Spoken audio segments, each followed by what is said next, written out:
Senhor amado, nós te agradecemos pela oportunidade de poder te louvar e te adorar nesta noite, como família, como parte da tua noiva, da tua igreja, Senhor. Obrigada porque as letras que nós louvamos ao Senhor diante de ti nesta noite fala de total rendição a ti, Senhor. Fala de viver para ti, por ti e em ti, Senhor. Não podemos continuar vivendo aqui na terra sem estar fazendo a tua vontade, Senhor. E eu sei que o Senhor vai falar isto esta noite, porque a palavra que o Senhor trouxe é em cima disso, Senhor. O Senhor está nos colocando no xeque-mate, Senhor. O Senhor está nos colocando contra a parede porque nos ama.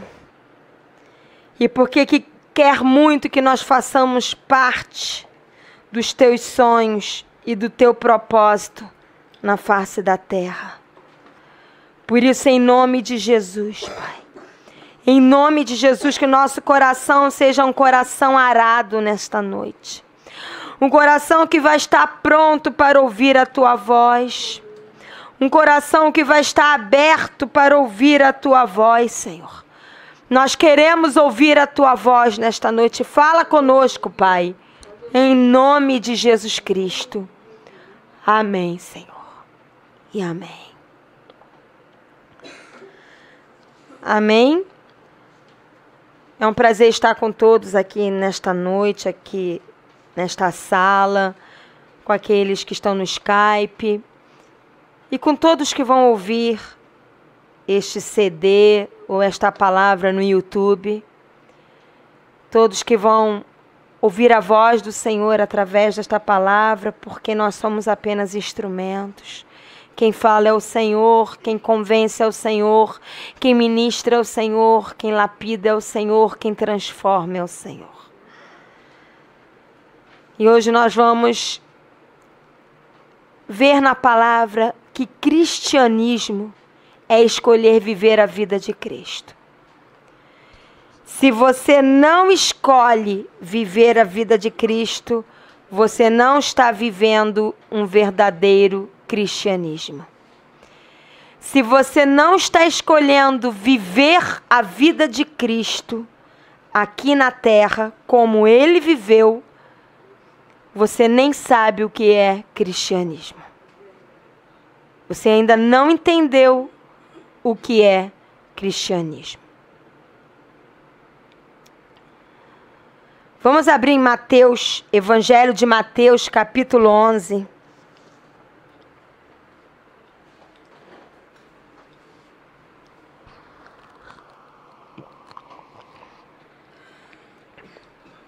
Evangelho de Mateus, capítulo 11.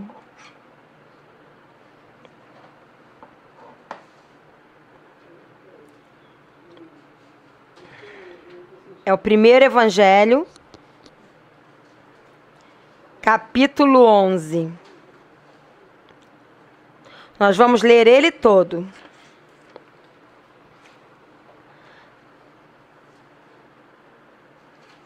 Vamos? Ora, tendo acabado Jesus de dar estas instruções, então nós vemos aqui que Jesus ele estava dando instruções a seus 12 discípulos. A quem ele estava dando instruções? A qualquer um? Não, aos seus discípulos. Partiu Jesus dali a ensinar e a pregar nas cidades deles. Está mostrando o que Jesus estava fazendo. Ao mesmo tempo que ele estava dando instruções aos seus discípulos, ele também se ocupava em ensinar e pregar a palavra de Deus a todos que habitavam em cidades. Continuando, versículo 2. Quando João ouviu no cárcere, então João Batista ele estava preso no cárcere, falar das obras de Cristo, mandou por seus discípulos perguntar a Jesus: És tu aquele que estava para vir ou havemos de esperar outro? E Jesus, respondendo, disse aos discípulos: Ide e anunciai a João o que estás ouvindo e vendo. Então você só tem como anunciar algo se você tem a oportunidade de ouvir e ver. Continua. Versículo 5. Os cegos veem, os coxos andam, os leprosos são purificados, os surdos ouvem, os mortos são ressuscitados, e aos pobres está sendo pregado o Evangelho. E bem-aventurado é aquele que não achar em mim motivo de tropeço. Então, feliz é aquele que não achar em quem? Em Jesus, motivo de tropeço. Então, em partindo os discípulos, passou Jesus a dizer ao povo, não só aos discípulos, mas ao povo, todos que estavam ao redor dele, a respeito de João. Que saíste a ver no deserto? Então, onde estava João? Nos templos suntuosos? Nos palácios? Nas sinagogas? Não. João estava no deserto. Que saíste a ver no deserto? Um caniço agitado pelo vento? Sim. Que saíste a ver? Um homem vestido de roupas finas? Ora, os que vestem roupas finas, eles estão nos palácios reais. Mas para que saístes? Para ver um profeta? Sim, eu vos digo, é muito mais que profeta. Este é de quem está escrito: Eis aí eu envio diante da tua face o meu mensageiro, o qual preparará o teu caminho diante de ti. Então, João Batista, ele veio como profeta, mas veio como mensageiro para preparar o caminho para a primeira vinda de Jesus Cristo. Versículo 11. Em verdade vos digo, entre os nascidos de mulher, ninguém apareceu maior do que João Batista. Mas o menor no reino dos céus é maior do que João Batista. Desde os dias de João Batista até agora, o reino dos céus é tomado por esforço. E os que se esforçam se apoderam dele. Porque todos os profetas e a lei profetizaram até João. E se o quereis reconhecer, ele mesmo é Elias, que estava para vir. Então, João Batista, ele veio no mesmo chamado de Elias. Quem tem ouvidos para ouvir, ouça. E vocês vão entender por que isso. Mas a quem hei de comparar esta geração? É semelhante a meninos que sentados nas praças, meninos, sentados nas praças, gritam aos seus companheiros: nós tocamos flauta e vocês não dançaram. Nós entoamos lamentações e vocês não prantearam, não choraram. Esses meninos estavam querendo ver emoções. Eles estavam sendo movidos a emoções. Continuando no versículo 18. Pois veio João, que não comia nem bebia, e dizem: tem demônio. Veio o Filho do Homem, que come e bebe, e dizem: eis aí um glutão e bebedor de vinho, amigo de publicanos e pecadores. Mas a sabedoria é justificada por suas obras. Pula e vamos recomeçar no versículo 25. Por aquele tempo exclamou Jesus: graças te dou, ó Pai, Senhor do céu e da terra, porque ocultaste estas coisas aos sábios e instruídos e as revelaste aos pequeninos. Sim, ó Pai, porque assim foi do teu agrado. Então, Deus se agradou em revelar as profundezas do seu coração aos pequeninos. 27. Tudo me foi entregue por meu Pai. Ninguém conhece o Filho senão o Pai, e ninguém conhece o Pai senão o Filho e aquele a quem o Filho o quiser revelar. Continuando. Vinde a mim todos os que estáis cansados e sobrecarregados, e eu vos aliviarei. Mas tem uma condição. Tomai sobre vós o meu jugo e aprendei de mim, porque sou manso e humilde de coração, e achareis descanso para a vossa alma. Não basta só ir até o Senhor. Você precisa tomar o jugo que Ele quer te dar, para você ter descanso na sua alma. Porque o meu jugo, diz o Senhor, é suave e o meu fardo é leve. Vamos esmiuçar? Tem muito aprendizado aqui. Jesus aqui, ele estava mostrando uma das suas facetas. Algumas das suas facetas. Primeira faceta do caráter da sua vida que Jesus nos mostra é que Jesus, ele dava instruções aos seus discípulos. Ele ensinava a palavra de Deus e ele pregava a palavra de Deus. Por quê? Porque a sua comida era fazer a vontade de Deus Pai. Ele estava envolvido e comprometido com Deus e com a palavra de Deus. Ele sabia que a forma mais linda e profunda de demonstrar o amor de Deus na prática pelas vidas era instruir, ensinar e pregar a palavra de Deus. E eu lhe faço uma pergunta.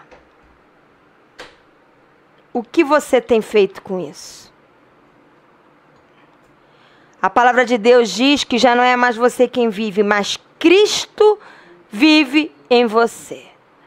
Se é Jesus que vive em você, por que você não está instruindo, ensinando e pregando a palavra? Se isto é uma demonstração de um real envolvimento e comprometimento com o reino de Deus, então como está o seu envolvimento e o seu comprometimento com o reino de Deus? Se Jesus demonstrava amor pelas vidas, instruindo, ensinando e pregando a palavra, será que você realmente ama as vidas? Filhinhos, não ameis só de palavras. Você não pode dizer que ama o seu próximo se você não leva a palavra de Jesus para ele. Você não pode dizer que ama o seu irmão se você não encoraja ele com a palavra de Deus. Que tipo de amor é esse? Como está o seu nível de comprometimento e envolvimento com a vida de Jesus? Jesus, eu quero seguir os teus passos e eu quero expressar a tua vida. Quer mesmo? Estamos vivendo tempo de muita seriedade. Estamos vivendo tempo, eu estou ouvindo o apóstolo Luiz Hermínio, a pastora Helena Tanuri, porque eu não sou uma pastora soberba que acho que só eu que prego a verdade. Eu ouço pessoas que também pregam a verdade e aprendo com eles, porque ninguém sabe tudo. E eu tenho visto que há uma voz profética soando nesses tempos. E você fala, Senhor, eu quero fazer parte disso. Quer mesmo?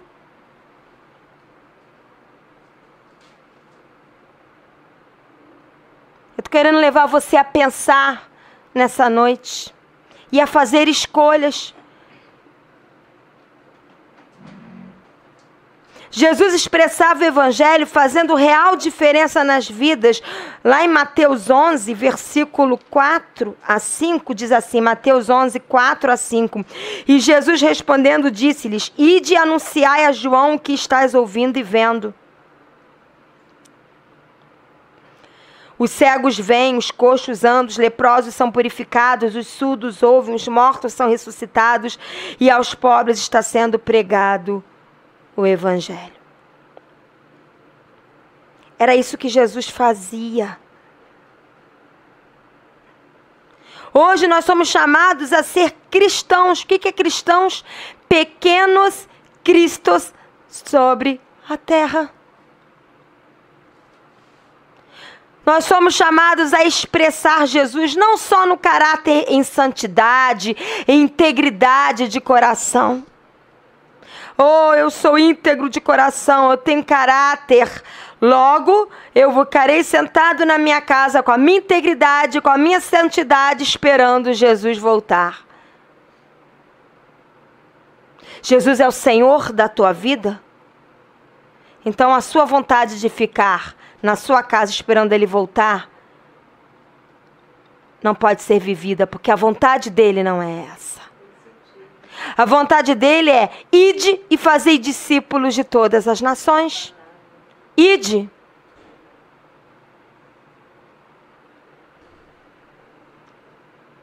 Nós somos chamados a fazer diferença, onde cegos e surdos conhecerão a verdade de Cristo e serão libertos. Eu não vou abrir, mas lá em João, Evangelho de João 8,32 diz: conhecereis a verdade e a verdade vos libertará. Imagina se eu chego para minha amada irmã Soraya e falo assim: Soraya, seja liberta com esta verdade. Ela me pergunta: mas que verdade? Não vou dizer, só digo que você seja liberta. É conversa de bêbado. Alguém só vai conhecer a verdade, ser liberto pela verdade, se houver quem fale. Que vergonha se Deus usar uma mula para falar no teu lugar porque você se calou. A palavra diz que se for necessário, Ele vai fazer pedra falar. Até quando você vai se calar? Eu não quero, quando Jesus voltar, olhar nos olhos dele e falar: eu tive que usar pedra e mula porque você se calou. Como as vidas vão conhecer a verdade que liberta se não ouvirem? E como ouvirão se nós não nos dispusermos de fato e de verdade nas mãos do Senhor para falar? Abre lá em Romanos, deixa marcado Mateus 11, quem puder. E abre em Romanos 10. Romanos 10, de 14 a 15, olha o que diz. Romanos, carta de Romanos, capítulo 10, versículo 14 e 15, olha o que diz. Como, porém, invocarão aquele em quem não creram? E como crerão naquele de quem nada ouviram? E como ouvirão se não há quem pregue? E como pregarão se não forem enviados? Como está escrito: quão formosos são os pés dos que anunciam as boas novas. Como é que estão os teus pés? Cheio de calos? Porque a formosura dos pés que anunciam as boas novas são cheias de calos. Porque caminham, ou estão sedosos e macios, sempre fresquinhos para cima.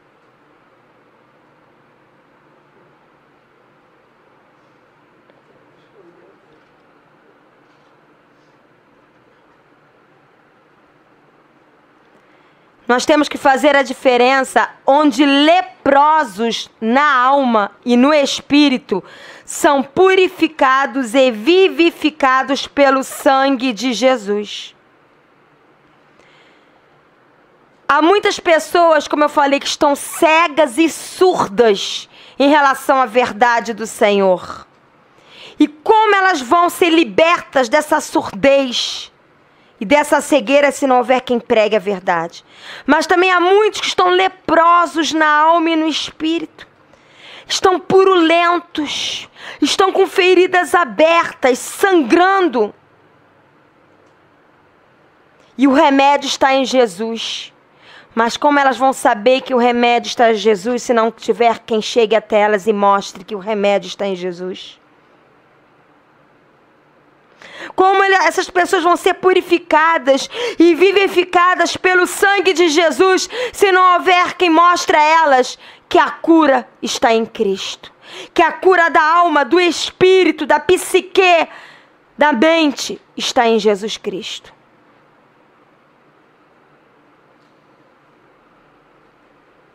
Abre lá em Isaías 58. Deus não vem buscar uma noiva confortavelmente vivendo na sua rede, balançando e pegando um fresquinho, adornada com um vestido bonito, esperando ele voltar.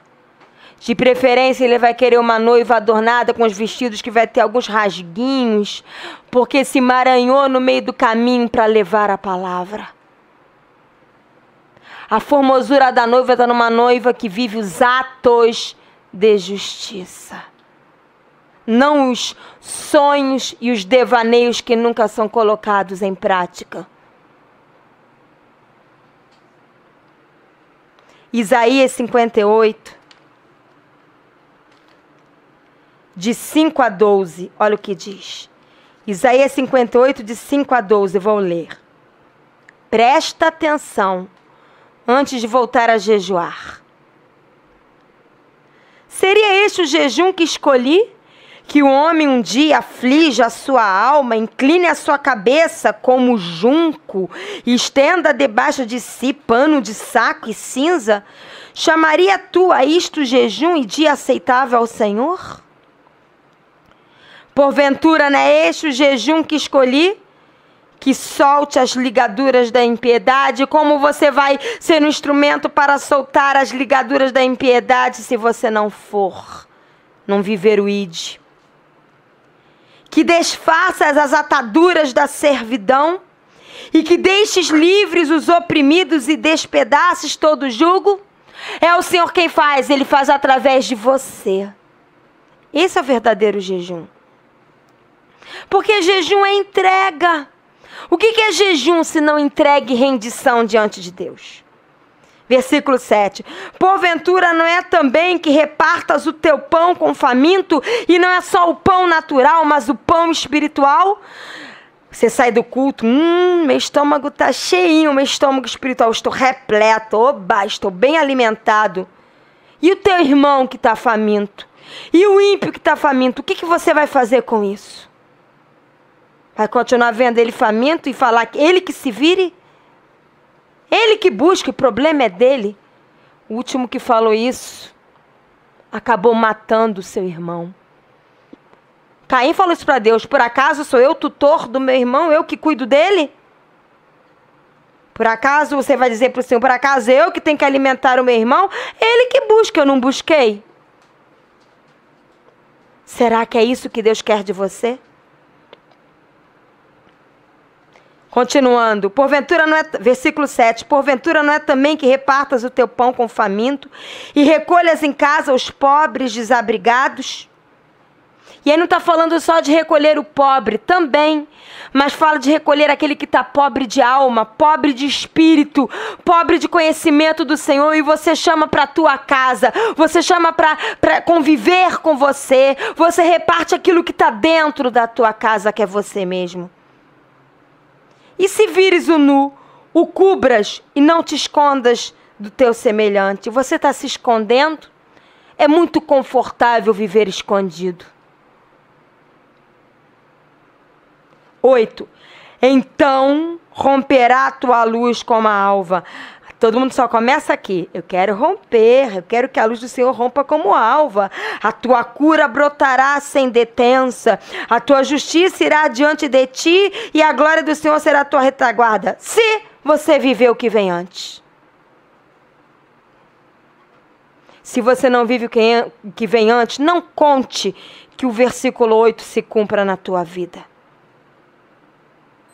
Versículo 9. Então clamarás e o Senhor te responderá. Gritarás por socorro e Ele dirá: eis-me aqui. Isso só vai acontecer se você viver o que vem antes. Se tirares do meio de ti o jugo, o dedo que ameaça, o falar injurioso. Se abrires a tua alma ao faminto e fartares a alma aflita. Se. Então a tua luz nascerá nas trevas e a tua escuridão será como o meio-dia. O Senhor te guiará continuamente, fartará a tua alma até em lugares áridos e fortificará os teus ossos. Serás como um jardim regado e como um manancial cujas águas jamais faltam. Sabe por que as águas não faltam? Porque você dá. Se você parar de dar, o Senhor não vai fazer mais água fluir dentro de você. Ele não vai gastar água à toa com você. Ah, então Jesus, ele é toma lá da cá? Não. É porque ele precisa de pessoas que estejam dispostas, que rios de água viva fluam de dentro dela, para que ela venha dessedentar o sedento, para que ela venha regar outro jardim, para que ela venha regar outras flores que estão morrendo. Então, no versículo 12, os teus filhos edificarão as antigas ruínas, levantarás os fundamentos de muitas gerações e serás chamado reparador de brechas. Senhor, eu quero ser um reparador de brechas. Não é só na sua vida não, meu amado. Deus quer te usar para reparar brechas na vida do teu irmão com amor e misericórdia. E restaurador de veredas, para que o país se torne habitável. Não é restaurar veredas só que você só seja habitável, não. Para que o país, isso fala de outras vidas.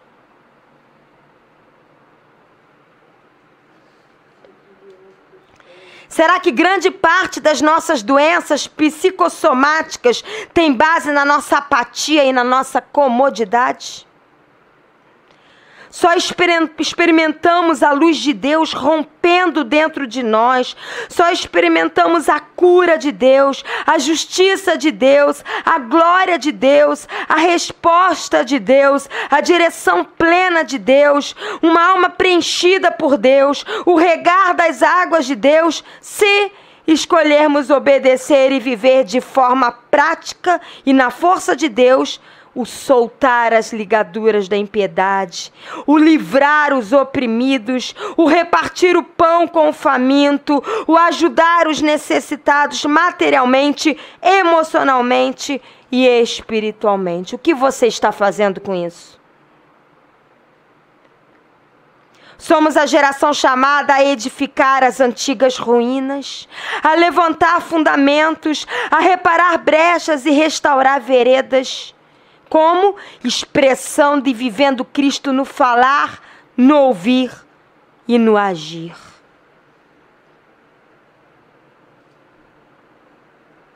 Até quando você não vai viver isso? Está na Bíblia? Eu não estou inventando nada, está na Bíblia. Também somos chamados a fazer a diferença, de forma que não haja mais acepção ou discriminação. Pois é através dos verdadeiros cristãos que o amor de Deus vai se estender e alcançar a todos, tanto grandes como pequenos, tanto ricos como a pobres. Abre lá em Tiago 2. Tiago, depois de Hebreus. Tiago 2, de 8 a 9, olha o que diz. Tiago 2, de 8 a 9. Se vós, contudo, observais a lei régia segundo a Escritura, amarás o teu próximo como a ti mesmo, fazeis bem. Se todavia fazeis acepção de pessoas, cometeis pecado, sendo arguido pela lei como transgressores. Eu lhe pergunto, nós gostaríamos de ser esquecidos em meio ao choro? Você gostaria que ninguém nunca tivesse pregado e ensinado Jesus para você? Por quê? Porque nós nos amamos. Então, como nós podemos viver um dia após o outro, sem se importar na prática com os famintos, esquecidos, desesperados, enganados, e ainda ter a cara de pau de dizer que os ama? Cada vez que nós deixamos de fazer a vontade de Deus em abençoar de forma prática as vidas com a palavra de Deus, nós estamos praticando acepção de pessoas e somos transgressores da lei. Sabe por quê? Estamos considerando a nossa vida, os nossos interesses e o nosso dia a dia mais importante do que as outras vidas que Jesus ama profundamente. Isso não é acepção?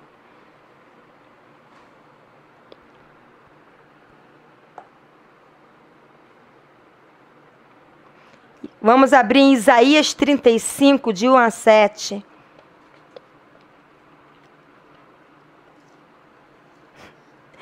Eu até brinquei com meu marido, eu sei que está gravando, mas não tem problema. Eu aprendi que nós podemos ser livres quando nós estamos ministrando a palavra. Ele ia dar aula hoje e suspenderam, ele pôde chegar na hora da palavra. Eu brinquei com ele. Dura coisa. Achou que ia ficar livre e não ficou.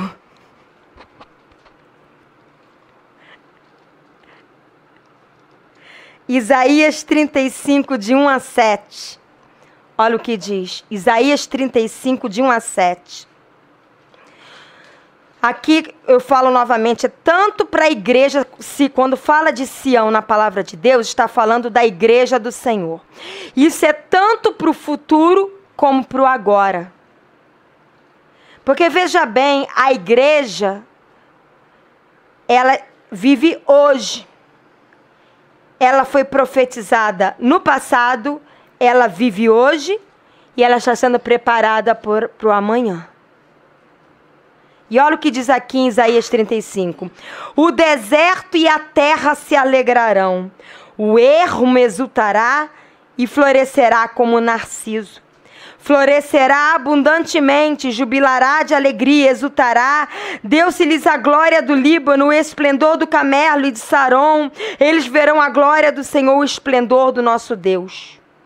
Fortalecei, por quê? Porque isso tudo vai acontecer. Fortalecei as mãos frouxas e firmai os joelhos vacilantes. Como têm estado as suas mãos? Firmes em fazer a vontade ou frouxas? Como têm estado os seus joelhos? Firmes em estar intercedendo pelas vidas ou vacilantes? Dizei, você diz, dizei aos desalentados de coração, sede fortes, não temais. Eis o vosso Deus, a vingança vem, a retribuição de Deus, ele vem e vos salvará. Você é instrumento para encorajar. Isso aqui nada mais é do que encorajar. Então, se você não tiver mãos frouxas, se você firmar os seus joelhos e for um instrumento para falar a verdade que liberta e encoraja, então se abrirão os olhos dos cegos e se desimpedirão os ouvidos dos surdos, os coxos saltarão como servos e a língua dos mudos cantará, pois águas arrebentarão no deserto. Como é que as águas vão arrebentar no deserto? Se você for um instrumento para levar as águas do Senhor. Porque os rios fluem de dentro de você. O trono de Deus está dentro de você. Você é uma casa onde Deus habita. Como é que as águas do Senhor vão chegar em meio aos desertos? Se a casa do Senhor for até o deserto e lá deixar fluir os rios que estão fluindo de dentro de si. Então fluirão ribeiros no ermo. A areia embraseada se transformará em lagos e a terra sedenta em mananciais de águas. Onde outrora viviam chacais, crescerá a erva com canas e juncos. A salvação e a libertação em Cristo vai chegar até as vidas através de corações dispostos a serem instrumentos nas mãos de Deus. Dispostos a fortalecer as mãos frouxas e firmar os joelhos vacilantes em Deus. Fala de você a partir de agora decidir colocar a mão na massa e o seu joelho no chão. De ter uma prática de amor e uma vida de oração.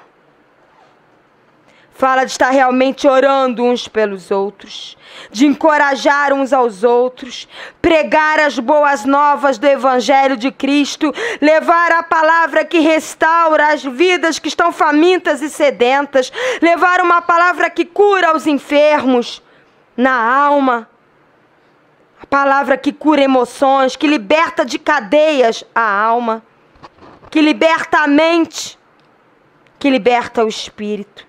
Você tem que ser um instrumento para levar o consolo, a alegria e a vida de Deus para os famintos e sedentos. Levar palavras que edificam e restauram a igreja de Cristo.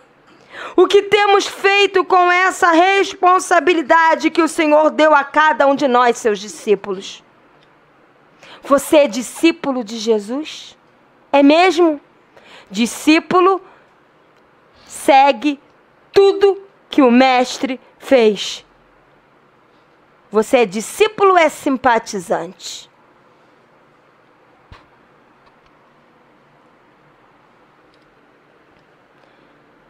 Somos nós que vamos dizer aos desalentados de coração, aqueles que estão abatidos de coração, que podem em Deus serem fortes e não temer. Somos nós que vamos ser instrumentos nas mãos de Deus para encorajar. Somos nós que somos instrumentos para que Jesus abra os olhos dos cegos, abra os ouvidos dos surdos, cure os coxos. Somos nós que somos instrumentos para trazer águas do Senhor Jesus no meio da sequidão. Será que o Senhor faz fluir rios de água viva em você para que você fique tão cheio que acabe se atolando e se afogando nessas águas? Ele te enche para você extravasar. Ele te enche para você extravasar. Ele te enche para você extravasar e para que Ele possa te encher mais. Porque essas águas, elas têm que fluir. São águas correntes. Elas só vão ser correntes se ela sai e entra, sai e entra, sai e entra. Se você não deixa ela sair, ela vai se tornar uma água parada e apodrecida dentro de você. É isso que você quer?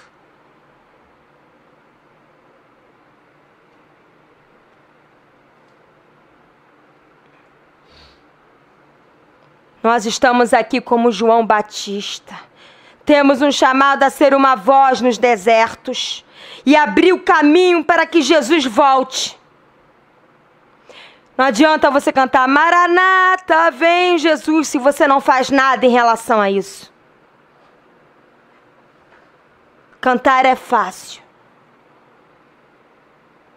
Qual tem sido o nível do seu comprometimento com isso? Você deseja mesmo que Jesus volte? Assim? Não fazendo nada?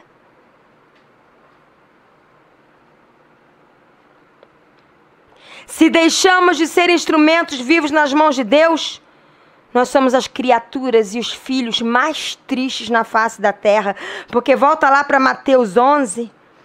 Mateus 11, versículo 6 fala: e bem-aventurado, feliz, extremamente feliz, e só assim você é feliz, é aquele que não achar em mim motivo de tropeço.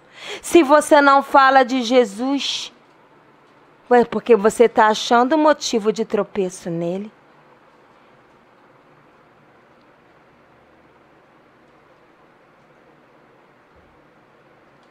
Jesus, ele enalteceu João Batista. Mas nós lemos aqui em Mateus 11, de 7 a 11, que ele fala que não houve nenhum homem como João Batista, nascido de mulher. Mas depois ele fala, mas depois que eu vim e vou morrer na cruz, e depois que eu ressuscitar, o reino dos céus, o reino de Deus é estabelecido. E o menor no reino de meu Pai é maior do que João Batista.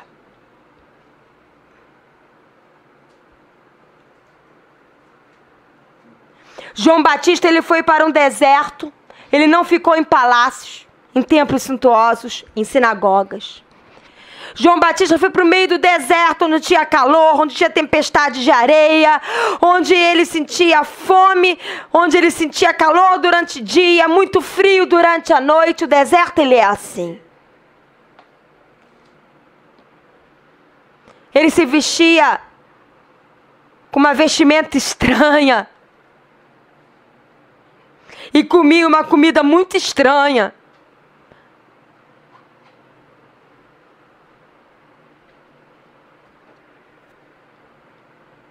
Porque ele estava vivendo o que Elias viveu como profeta aqui na terra. Por isso que diz, compara ele, João Batista, como Elias que estava para vir. Só que nesses dias o Senhor está trazendo novamente o Espírito, a mesma visão de Elias e de João Batista. Será que você não está enxergando isso?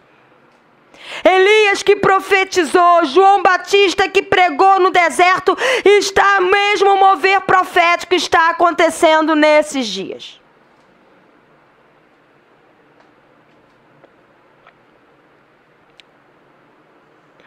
Nós somos filhos de Deus, amém? Pertencemos ao reino de Deus, somos maiores que João Batista. Então, por que você tem sido um caniço agitado pelo vento? No culto fala, Senhor, eu vou. Basta dormir e acordar no dia seguinte, vai nada. Não, agora vai. Daqui a uma semana já esqueceu até o que prometeu ao Senhor. Isso é um caniço agitado pelas emoções. É uma criança espiritual agitada pelo vento. Não, eu vou pregar e prego nada. Eu vou falar, falo nada. Eu vou encorajar, encorajo nada. Por quê? A gente prega aquela parábola do semeador para não crente, mas ela serve para cristão também.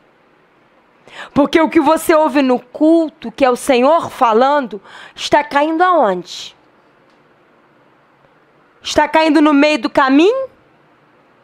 Porque aí vem as aves, as lutas e roubam.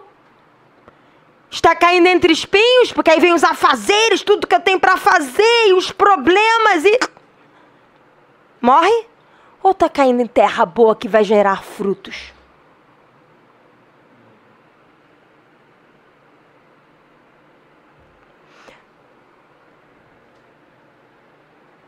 Nós não podemos. Aqui fala que quem foste ver no deserto, um caniço agitado pelo vento? Não, João Batista não era um caniço agitado pelo vento. Será que temos sido um caniço agitado pelo vento? Não podemos ser dirigidos pelas nossas emoções. Não podemos ser dirigidos por doutrinas humanas. Não podemos ser levados pelos impulsos da nossa vontade. Cantamos aqui, já não sou eu quem vivo, mas Cristo vive em mim. Você diz que não vive mais a sua vontade, mas a vontade do Senhor, será mesmo? O Senhor está nos chamando a ser pedra firmada na rocha. Até quando você vai ser um caniço? Jesus é a rocha, você precisa se firmar nele. Essa firmeza envolve estar 100% disposto e disponível no coração em Deus para preparar o caminho para a segunda vida de Jesus. Nós somos a geração, e a geração que vem depois são gerações que o Senhor está levantando para preparar o caminho para que Jesus volte. E esse caminho não vai ser preparado nos templos. Esse caminho não vai ser preparado nos palácios reais. Este caminho não vai ser preparado na suntuosidade. Ele vai ser preparado em meio aos desertos. Você quer pagar o preço? Esse caminho é preparado em meio às lutas. Ah, não, pastora, deixa eu sair dessas lutas. Você não percebeu que cada hora o inimigo cria alguma coisa para você se envolver, para que você não se envolva com o reino? Ou será que você não percebeu que isso é uma estratégia? Não, hoje eu tenho que passar a semana ajudando fulano. Agora, outra semana eu tenho que fazer isso. Não, depois que eu me desvencilhar de tudo, eu vou viver o reino. Sabe quando você vai se desvencilhar de tudo? Nunca. Porque não é as coisas que tem que deixar de acontecer, é você que tem que ter as prioridades certas.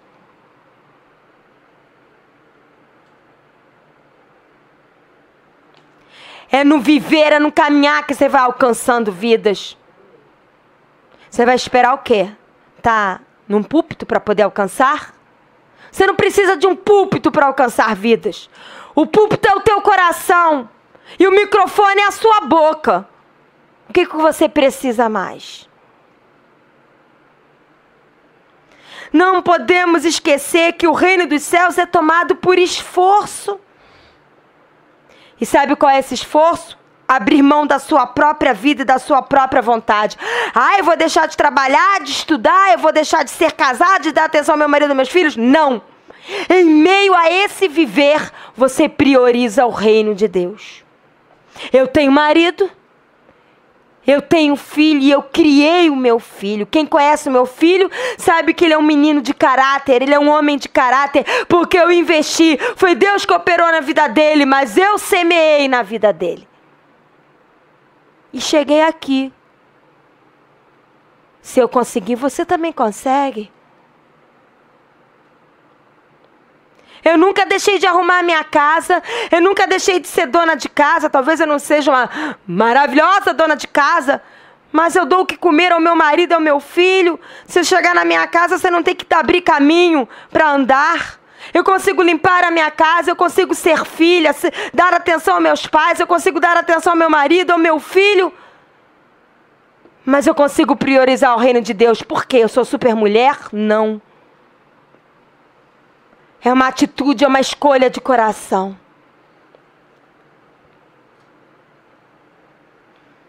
Abre lá em 2 Coríntios. Eu já estou caminhando para o fim. Carta de 2 Coríntios 5,15.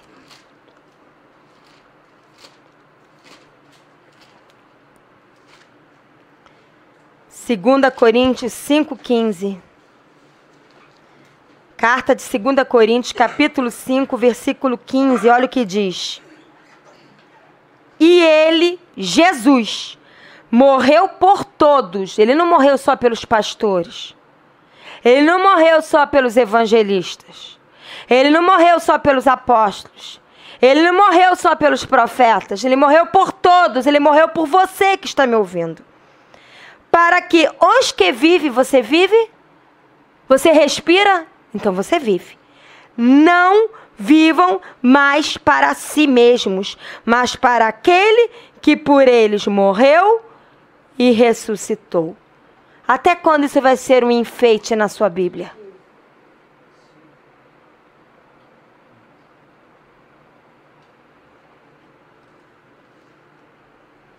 É tempo de seriedade, é tempo de renúncia, é tempo de total entrega sem reservas, é tempo de ter a visão de Deus, é tempo de total obediência a Deus, é tempo de intimidade com Deus. Abre lá em Malaquias, o último livro do Antigo Testamento. Malaquias, está antes de Mateus, para quem ainda está se familiarizando com a Bíblia. Malaquias 4, de 5 a 6. Malaquias capítulo 4, versículo 5 a 6. Olha o que diz. Eis que eu vos enviarei o profeta Elias. Escuta aqui, Elias já tinha vindo e já tinha morrido. Não está falando mais daquele profeta Elias. Ele já tinha vindo e já tinha morrido. Na realidade, ele nem morreu. Ele foi levado numa carruagem de fogo até os céus. O que foi feito dele lá em cima, só Deus sabe. Eu não sei, nem você sabe. Só sei que ele não morreu aqui na terra.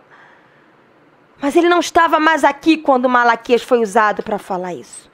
E ele está falando, eis que eu vos enviarei o profeta Elias antes que venha o grande e terrível dia do Senhor.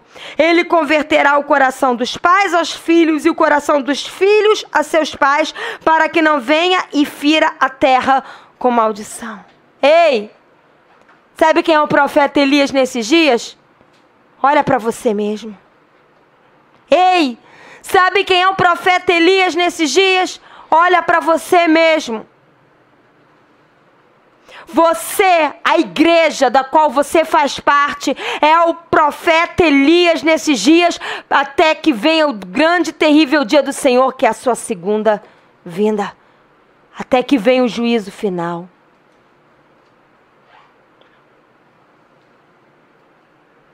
Mateus 11, de 13 a 15, volta lá para Mateus 11, de 13 a 15, diz assim. Mateus 11, de 13 a 15. Porque todos os profetas e a lei profetizaram até João. E se o quereis reconhecer, ele mesmo é Elias. Elias não... Aqui as pessoas usam isso para explicar reencarnação. Não, Elias não reencarnou em João.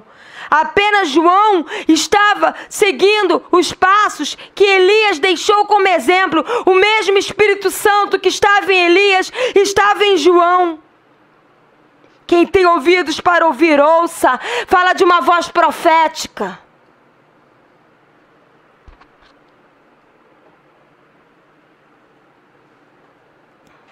Eu sei que hoje eu estou mais dura, mas eu preciso. O Senhor está querendo nos bater um pouquinho com a sua vara, porque Ele nos ama. Se você não se deixa ser corrigido por Deus, você não se deixa ser amado por Deus. Porque a palavra de Deus diz que Deus só corrige a quem Ele ama.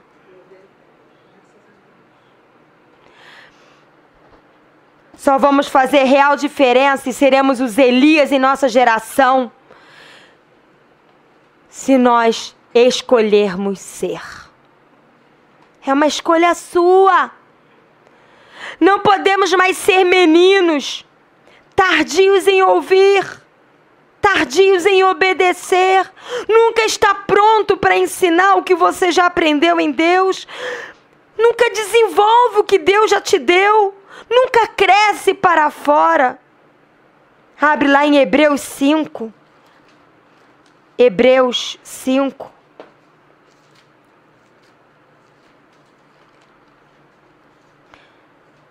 Liderança que está construindo império e não vivendo o reino de Deus não prega essa palavra. Porque quer liderar sozinho. Mas liderança que não está construindo império, mas que quer estender o reino de Deus, quer gerar líderes que também estendam o reino de Deus. Isso é saudável. Olha o que diz lá em Hebreus 5, de 11 a 14. Hebreus 5, de 11 a 14. A esse respeito temos muitas coisas que dizer e difíceis de explicar, porquanto vos tendes tornado tardios em ouvir. Pois com efeito, quando devis ser mestres, ora, talvez quem esteja ouvindo agora pelo Skype ou vai ouvir através do CD ou através do YouTube, esteja dizendo, mas eu sou novinho no Senhor, amém. Isso não é para você não, meu amigo. Mas isso é para os cascudos, aqueles que já estão um tempão no Senhor.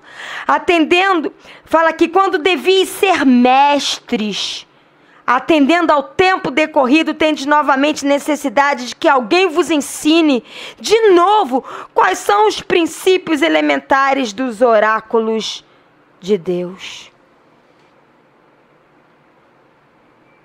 Até quando você vai ter que ouvir sempre as mesmas coisas para que então escolha vivê-las?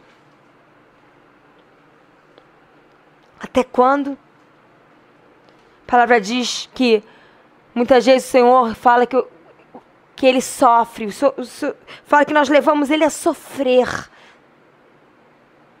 Ele está sofrendo dores de parto, porque Ele está semeando em você e nunca nasce o que Ele quer que você seja. Ai, Ele fica, agora vai, e nunca vai.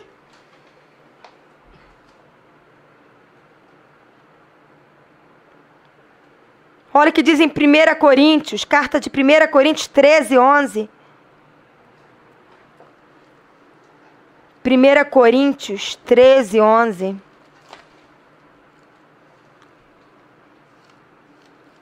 Olha o que diz. Quando eu era menino, falava como menino, sentia como menino e pensava como menino. Quando cheguei a ser homem, desisti. Desistir das coisas próprias de menino. Não estou falando só de ficar fazendo fofoquinha, picuinha, coisa de menino. Eu estou falando de desistir da apatia. Desistir da comodidade. Desistir de viver só minha vidinha e meu mundinho.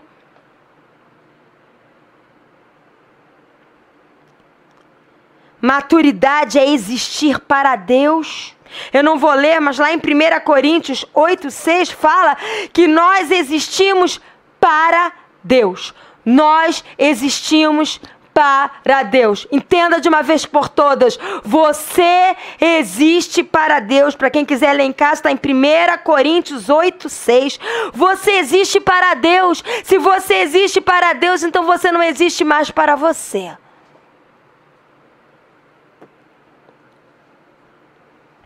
Não podemos ser como meninos que são movidos e envolvidos só pelo que mexe com as emoções, como nós lemos lá em Mateus 11:17, aqueles meninos na praça. Nós cantamos e vocês não dançaram. Nós entoamos lamentações e vocês não choraram. São meninos que são levados pelas emoções, só correspondem às emoções, mas nunca discernem no espírito que Deus está fazendo. Julgam tudo só pelo que vem nas emoções, no natural. E se não está de acordo com as suas emoções, eles se opõem. Não queremos. Até quando? Não está de acordo com as minhas emoções falar de Jesus para aquele que está do meu lado. Quem disse que tem que estar de acordo com as suas emoções? Tem que estar de acordo com a sua escolha de obedecer. Jesus, ele revela o coração de Deus a nós, pequeninos aos olhos humanos. Mas o que nós fazemos com essa profunda dádiva? Oh, eu sou tão pequenino e Jesus revela o seu coração a mim. E aí? O que você vai fazer com isso? Vou dizer que eu tenho revelação. É isso. O que você vai fazer com a dádiva de Deus de ter prazer em se revelar a você?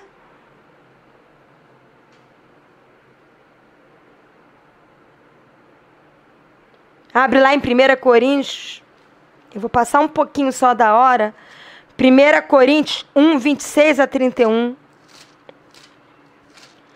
1 Coríntios 1:26 a 31, olha o que diz. Irmãos, reparai, pois, na vossa vocação. Irmãos que estão aqui ouvindo, reparai na vocação que Deus te deu. Visto que não foram chamados muitos sábios segundo a carne, nem muitos poderosos, nem muitos de nobre nascimento. Pelo contrário, Deus escolheu as coisas loucas do mundo para envergonhar os sábios, e escolheu as coisas fracas do mundo para envergonhar as fortes. E Deus escolheu as coisas humildes do mundo e as desprezadas, e aquelas que não são, para reduzir a nada as que são, a fim de que ninguém se vanglorie na presença de Deus. Mas vós sois dele em Cristo Jesus, o qual se nos tornou da parte de Deus sabedoria e justiça e santificação e redenção, para que, como está escrito, aquele que se glorie, glorie-se no Senhor. Se você diz, eu não levo jeito para encorajar, para ensinar, para pregar, para evangelizar, então por que você está procurando fazer na sua força? Se você está procurando fazer na sua força, você não quer se gloriar no Senhor, você quer gloriar em você mesmo. Aqui diz que Jesus se fez em nós, da parte de Deus, sabedoria. Se Ele está dentro de você, você tem sabedoria.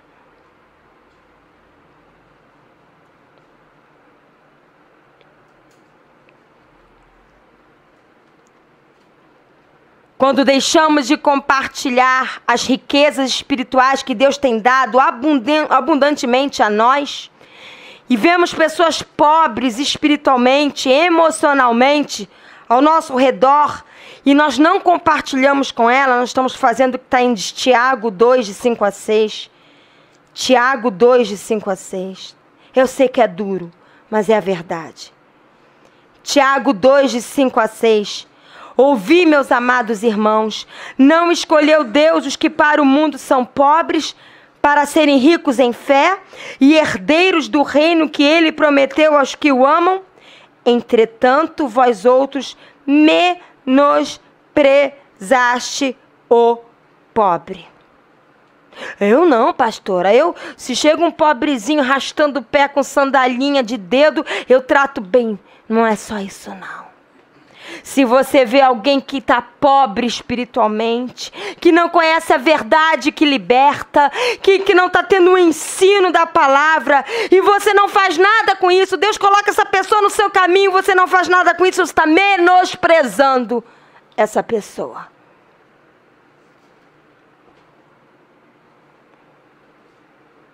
E o último item é que Jesus nos promete seu alívio. Mas será que nós temos tomado o seu jugo na prática e expressado o seu viver na prática? Lá em Mateus 11, de 28 a 30, é o último texto que nós vamos ler hoje, comentar, Mateus 11, 28 a 30. Todo mundo diz isso aqui para consolar. Vinde a mim, estás cansados, sobrecarregados, eu vos aliviarei. Ai, que bonitinho, no para-choque do carro, do caminhão, no vidro, no livretinho. Mas tem a segunda parte, que ninguém quer falar. Jesus traz alívio sim, mas Ele só vai trazer alívio se você escolher tomar o jugo dele sobre você. E esse jugo não é pesado. Jugo é aquilo que nos leva a ficar intimamente preso e unido a algo. Se Ele coloca o jugo dele sobre você, é porque Ele diz, você vai estar tão unido e tão preso a mim que você vai viver como eu vivo. E isso não é pesado. Se Jesus foi instrumento para ensinar, para instruir, para pregar, para levar cura através da palavra, para levar salvação, libertação e restauração, e você está preso com jugo a Ele, por que você também não faz isso? Então você não está com o jugo dele sobre você. Porque se ele vai para um lado e você não vai para o mesmo lado que ele, então você não está preso a ele. Então você só está querendo o alívio, mas ainda não tomou o jugo dele sobre você. Porque quando você tomar o jugo dele sobre você, que é leve, que não é pesado, se ele for para a direita, você também vai para a direita. Você está preso a ele? O que você vai escolher nessa noite? Continuar apático e cômodo? Ou responder essa palavra? Amém? Deus abençoe você que ouviu essa palavra. Em nome de Jesus. Vamos orar. Amém?